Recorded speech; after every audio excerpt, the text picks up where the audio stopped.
First Brazilian to win a race. Henrique Avancini è campione del mondo.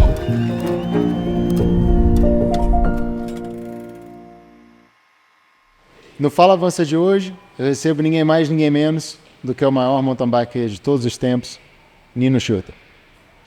Nino, it's a pleasure to have you in Brazil. It's a pleasure to sit down with you and try to discover something new about your well-known career. I think you don't really need any introduction. You've been on the circuit for a really long time, a very, very successful time. And I would like to really go a few years backwards and try to talk to a very younger Nino. You started as a world talent, like you were junior world champ, you were under 23 world champ. But one thing that I've been always curious about is that there was a lot of expectation towards you when you were young. And on top of that, you come from a nation that was amazingly successful historically in our sport. And on top of that, once again, you were riding for one of the legends of the sport, to Thomas Frischneck. And I think people don't really understand how much pressure this adds on a young rider. Like being on a top team, you started your relationship pretty early with the Swiss power, which now is Scott's run, and it's been a really, really long story. But you always had Frische on your side. And how was the head of the young Nino, the very young Nino, to be on a team that was managed and led by one of the biggest legends that we had in our sport, and we still, when you look to his palmares, it's he's still very, very high on the list of the most successful riders ever. So how was that for you? The young Nino, did he feel pressure? Was he ready to deal with that type of really high expectation and ambition? Yeah, first of all, it's a pleasure for me to have this interview with you. We had some great battles together, but also here in Brazil, I love this country. I have such good memories to Brazil with the World Cup, also the Olympics in Rio. So I love to be here, and thanks for the opportunity.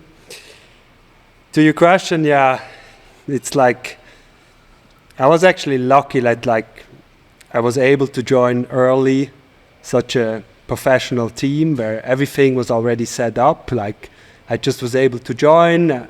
First, it wasn't big pressure on me because it was still Frischi. He was the main guy at the beginning. We had a Florian Vogel that was a huge talent and a great rider in the team. So I joined the team, and I don't think that there were really big expectation. For sure there was hope that I will be one day a good rider, but I always was able to just join and see how they do it, and then I was able to actually perform better than everyone was expecting. And I really enjoyed this vibe to be able even to surprise myself, I'm pretty good in this, and for sure I got so much help at the beginning from such a professional surrounding, such a professional team from as a junior rider, and that helped me a lot. But with the time, for sure, a lot of things changed. Then I moved in a different position where more and more pressure came to it. But I somehow, and I think that's one of my biggest talents, I was always able to turn the pressure around into energy and into a positive energy, and not a negative, not a weight have you on the shoulder. Yeah. And I can't really tell how I did or how I do that, but I enjoy those moments when I feel now it's There's a lot of expectations towards now you. It's the big races, and now it's you can perform on this stage now and show what you can, and Yeah. I never had like, not even at the Olympics or so, that like I had the feeling this is now a pressure. I was, Yeah. No, it seems that you just dealt with that amazingly, because such a long time, and as you said, it was just like apparently growing, and you had to achieve bigger and bigger things, like to maybe not satisfy yourself, but to attend the external expectation, like to give the sense that you were succeeding. I think was just getting harder and harder until you reach an insane level. When I look to the Swiss riders, when I was trying to make my way to more in front of the field, I had to study the Swiss riders, being the main school in our sport, being the main country, let's say. And it's always like it's been historically led by one guy. You had Frischi, and then you had Salsa for a shorter period of time, and then you. So there was always like this stronger figure representing the country. And then you had like a massive amount of huge quality of riders in your country. I think your generation, you had so many like good guys riding with you or racing against you. And I had the feeling that those guys, they were empowered by you on the bigger races, which was probably, like something that it's a great gift that you gave to them, like it's like you were the guy carrying the flag into the war. So they had a really strong captain, like to lead them to the battle. And I felt that at times they were really like engaged towards racing, but it was pretty common that they were inconsistent. Do you think that's, and I always asked myself why some Swiss guys, they could like win a World Cup, and then on the next month, they were actually far from the top spots. And do you think that this could be related with your success as a rider? Because, like to catch attention in Switzerland, you need to deliver like properly. So do you think it's related to that, or? First of all, I think we have in Switzerland such a depth of strong riders, because like a few things is like working really well in Switzerland. So we have like the perfect landscape to ride a mountain bike. We have like difficult trails, a beautiful trail network, where you can ride actually everywhere in Switzerland, perfect trails. Then we have like an awesome race series since long time. Now we have even 2 race series where like young, like from the kids age, you saw like the professionals, like myself, when I went to the first races, I saw Frischi as a professional.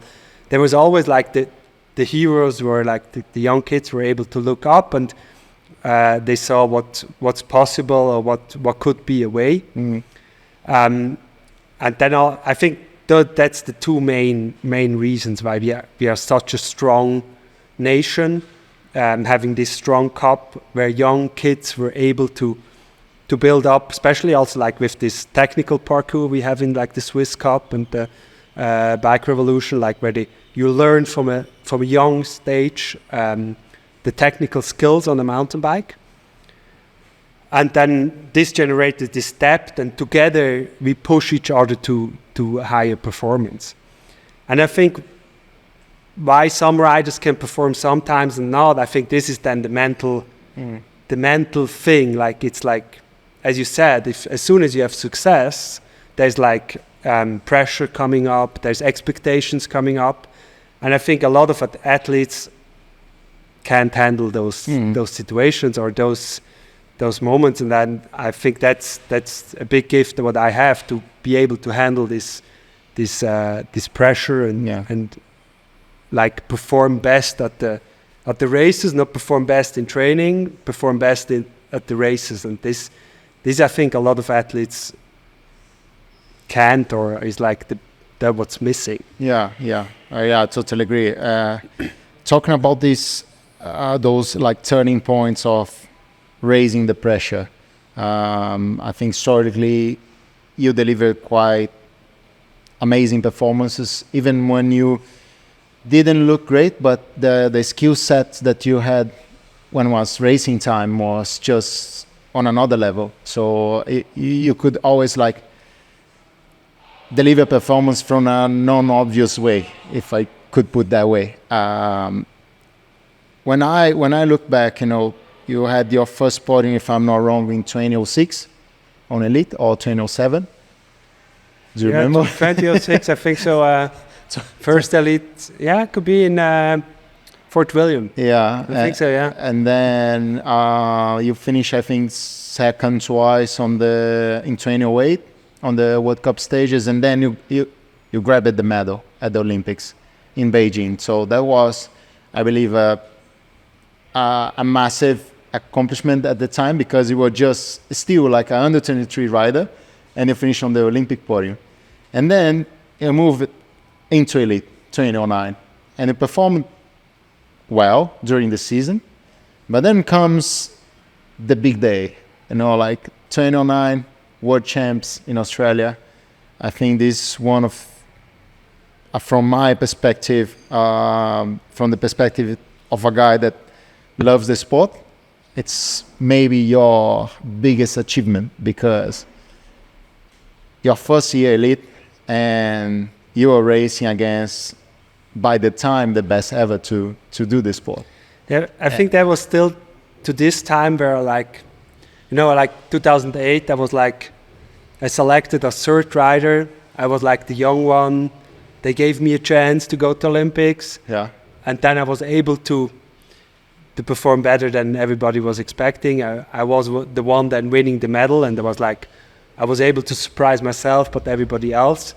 And then also 2009, coming into the first elite year, it was actually not a strong year of myself. I had a lot of problems with infections of my lungs and like my airways. And the whole year I didn't perform really well. And then just towards the end of the season, I actually was like able to get rid of this bronchitis I had there, and like I felt strong towards the end of the season. And nobody was like having expectations in me going into Worlds, but some of a sudden I felt great. And then I saw myself in the race battle against Julien Absalon, and I was like again able to surprise myself with still be there. And then in the end, like, okay, now I want to try to beat him. Yeah. It's like now I'm in this position, and like it was like it's still one of my most or best memories to the past, like being in this race also with Florian Vogel together, where like he was my teammate. We were like, I was with Julien at the front, he was in the chase with Hermida, and we both like, I was at the front of Julien and said, no, Florian is coming, and Florian was able to say, hey, I'm not going to chase Nino, he's my teammate. So we're like, it's like perfect situation, situation, and also a situation where you can see even in mountain bike, you can help you dramatically if you are really a team, and you can work together. And the end, it was like I was just like, now I want to try to beat him, and like I still remember those last corners. Like now, this is the last opportunity where you can pass. I gave him my all, and nice. And but after that, I think then things changed a bit. Yeah, exactly. And then comes the turning point of the pressure. Some of a sudden, I'm you are the world champion now. I'm the world champion. Yeah. I was wearing the world champion jersey. Like then, like for myself, and expectations for sure were rising quite a bit. But I mean, in the end, Zolby Forest, I think, was the first stage in 2010, and then you won your first Elite World Cup. Yeah, the first World Cup. I also how's that mentally? Because like you won the big one end of the season, so the whole winter preparation, pre-season, there was probably some. Okay, was that just like a special day for Nino's life, or now he's gonna be able to really be consistently a top rider? How was that mentally? I got a lot of confidence then. Like I knew when on a great day, I can beat even Julien Absalon. And I think I realized there I got a solution to beat him. Like he was still probably physically stronger than myself, but I knew when I can hang on to him until the finish straight, I can oversprint him. Yeah. And it's like then at the first World Cup in Dolby Forest in 2010, I just tried to hold on to him, and I still also remember like last lap, he always dropped me, and I was like, I came back again like over this BMX track or what it was, and I was able to get back on his wheel, and I knew now, and then onto the finish straight, I knew I have a bit the quicker legs than him in a sprint, and that gave me a lot of confidence then, and that's interesting that you mentioned that, because having this goal of like, if you hang on his wheel and then you can beat him on the very final piece of the race. And do you believe that this helped you to build this strong characteristic of being resilient? Because speaking as a guy that raced not so many times, but a few times against you, you were like still a tough bastard, like to drop, like you just keep there, even when you like someone does an acceleration or someone does an attack, like you have the ability to hang in there for like a really long time. Do you believe that Absalon played an important role on developing that in you, if you see that this a skill that was developed? For sure, Absalon was like probably my most important rival. We were like competing the longest together, and I knew like often in training, if I want to win races, I need to be on my best, because he's really good, and he pushed me for sure to another level, and I really wanted to beat him and to win races, and he for sure changed how I went into training, or when I did a hard interval session, I often saw him and like tried to beat him. Yeah. And it's like, I think you need those rivals where you need to at your best to beat him, and I think that was. You've been that guy for so many people. And then in the end, I think it's all to build up self-confidence. Yeah. If you found the key to beat someone, and then it's like, he also knew, and probably if he still has me on the wheel in the last lap, it's going to be hard for him. Yeah. And this then also helped me, like it's in the end, it's then all about self-confidence and believe yourself.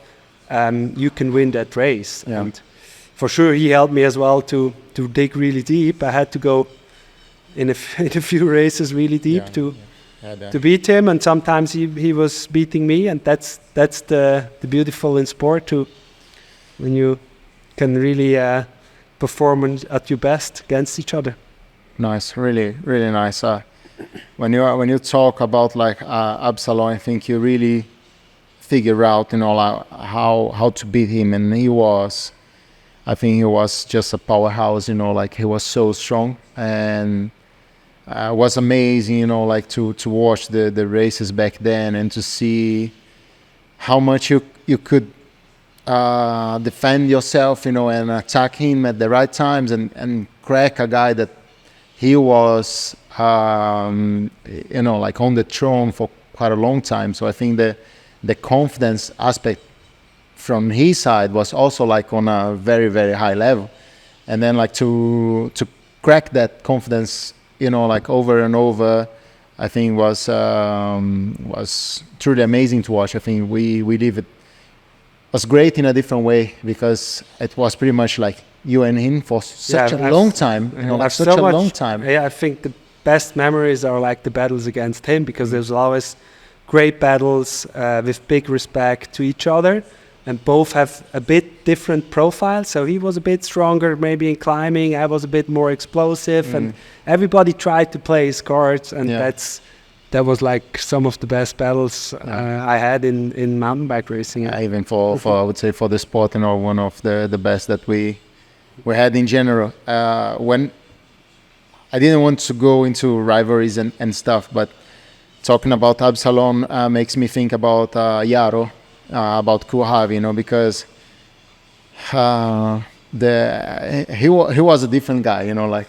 He was a completely different guy, and also you never really know, do you? For 2 seasons, I had no answers for him, because he's like, I couldn't beat him on a sprint. He was like so. I struggled actually more to fight against, because I didn't had like I knew if I have a great day and I'm performing on my best, I can beat him, but it was different against. And on top of that, he was kind of like he had a great season in 2011 where he won several. I think he won everything. Yeah, I think he didn't win. I think one of the World Cups because he skipped that.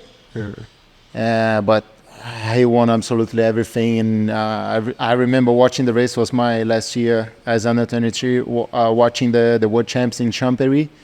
And was insane, like was such I had no answers to him there. He was just I was just like I mean, he was on a different level for things this were season. In your favor, there, and I mean he's still like he was in 11. He was for sure like just better than everybody else. Yeah. Also in 12, I think I got a bit closer in 12, but then also like at the Olympics, he was just. Yeah, he was such a powerhouse, and How did you deal with that? Like that's the topic that I want to touch, because had an amazing 2011, and then 2012 he was still like delivering good performance, and then at the Olympics he did an amazing race, but after that, like it's like you never really knew when he would like throw an amazing performance again.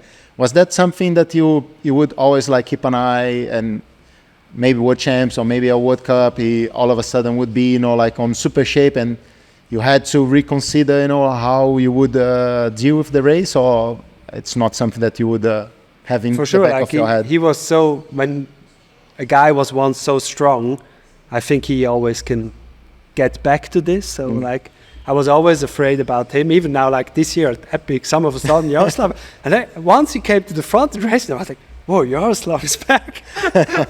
You never know. Yeah, you never know. He's for sure like. Then the years after, he was always like, when he came, he was like, you never know how he will perform. But yeah, it was funny. He had really like. He got world champion at juniors, world champs in 2003 in Lugano, just in front of me. Like junior category was really strong. Then he was for a while not so strong. Then he came to the elite, had 3 amazing years, and then he also disappeared again a bit. I think he had a few years where he got everything together, and then afterwards somehow was missing. But there's a lot of pieces you need to put together to perform at your best. Probably quite challenging rival to like to race against. One of the memories that I have like visually very fresh in my mind was the Worlds in Cairns in Australia 2017, because all of a sudden he performed like amazingly well on that race, and he was fighting against you for the win.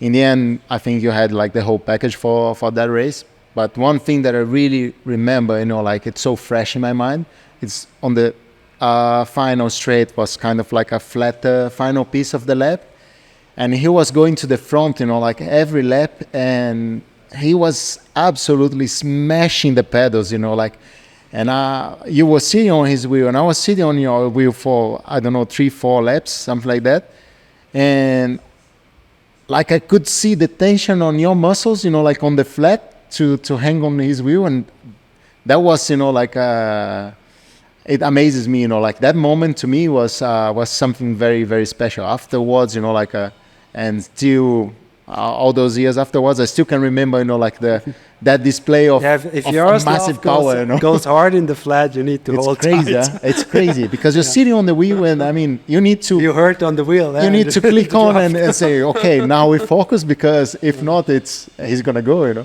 But I think sometimes there he was a bit too confident. He used that skill. And then he was like using a bit too much in those moments. And still, if you draft, even if he has like with his body and his weight, he was much stronger than myself in the flats. But still, I was able to hang in the draft. And in those, I remember also like World Championships in 2016 back home in like his home race in Novo Mesto. Yeah. And he was so confident. He was just riding at the front, and I was just hanging on his wheel. And I was like, "It's great for me. I will hang here, and in the end, I will try to beat you." Yeah. So sometimes he had a bit too much confidence in those. Yeah. I was pretty much like an amazing rider, but pretty much he would always go one way. Like you never really knew when he was going to deliver that huge amount of power, but you knew how he would race the race in the end. Well, that's nice. Jumping towards the present moment. You just won the overall last year. I think a lot of people were questioning if you would still have not the ability to win or to like perform. I think that's unquestionable, and I believe nobody's questioning it now yet. But probably because of your age, people were questioning if you would be still so consistent as you were last year, and seems that still there. I think that there are many riders now that can ride on a good level, but how much they experience, it's a key point nowadays. I got asked so many times, who are the favorites here to Brazil and all that. And my answer, it's always like, don't count out like the experienced guys, especially the most successful experienced guy, Nino, because when you need to travel and you need to deal with jet lag, different culture, different language, different terrain, new venue, this historically where you show that you have something more. How does that excites you or motivates you or gives you some confidence? I think for myself, like since 1-2 years, it's like almost like being back like in these early years. Like now I'm the old guy. Less pressure, you would say. Less pressure, less expectations. I can now, if everything works out, it's great. If not, it's not as bad. It's like I achieved my things I wanted actually, and now everything what I can get more is a big bonus. So I think that made me now, like last year again, quite strong, having less pressure, and then like winning overalls. I think it's still like be able to perform on the bad days. There's like a lot of people also struggle with that, but still be like last Leger. I was actually not feeling great, but I was able to battle for second. Yeah, and it's like I was now managing still to perform even on the bad days, and I hope I still also in my 16th elite year. do you enjoy it more now when you like when you ride well, or when you to win a race is different, but when you perform well, like you mentioned, sure, like, do you enjoy it more? For sure, yeah. Yeah. If it's like, if you're performing bad, like last year, like in Leogang, I was like riding, I don't know, I ended up, I think 22nd or something. And I was pushing so hard, and I was like, I go as hard as I can, but I don't move forward. And if you are performing it well, it's like some of a sudden you get in this flow, I don't feel my legs then anymore. Then I can just go. Yeah. And if like on the bad days, it's for sure, it's different riding, and for sure never as enjoyable as when you are at the front end, and if you feel the adrenaline, you feel the spectators, how they are excited. It's a different thing.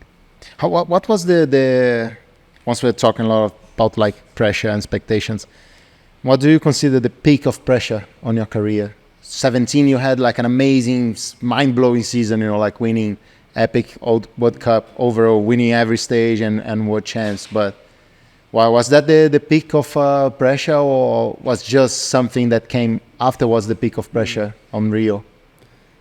I would say, yeah, for sure. Like, maybe like London first, like 2012. Okay. I was like, that was for sure one I really wanted to win, and I don't know if I can get this opportunity again. And then for sure Rio again. Like, I would say was again a peak where I really like. If every season would be like that, probably I wouldn't be here anymore, because then it was like two seasons. These 2 seasons were heavy. Yeah. And then also a moment like 2018 World Championships back home. Yeah. Some of a sudden there was also like big pressure, because like having World Champs back home. Some of a sudden I realized it's going to be a huge bike festival. Like, it was insane. It was like, I think it was like a step to a next level in mountain bike sport, like having an event of 30,000 to 1,000 spectators. And I had the feeling everybody was like there to cheer for me. And that was like, this was like a moment where like, ooh, this is like, this is heavy, but yeah, I really enjoyed it then. Yeah, can imagine, yeah. Well, I think I can steal more of your time. It's an important few days ahead for you. Thanks a lot, mate, for coming. It's been really nice. I think people are always very, very interested about knowing a little bit more from you. Thanks for the chat. Yeah, thank you. It was a nice chat. My pleasure. Thanks. Good to see you. All the best. Still in the mountain bike scene, now on the other side? Here and there, but still riding the bike, but not with the same ambitions that I had in the past. And it's great to see you still fighting after so many years. So all the best for this season. Thank you. See you around. See you around.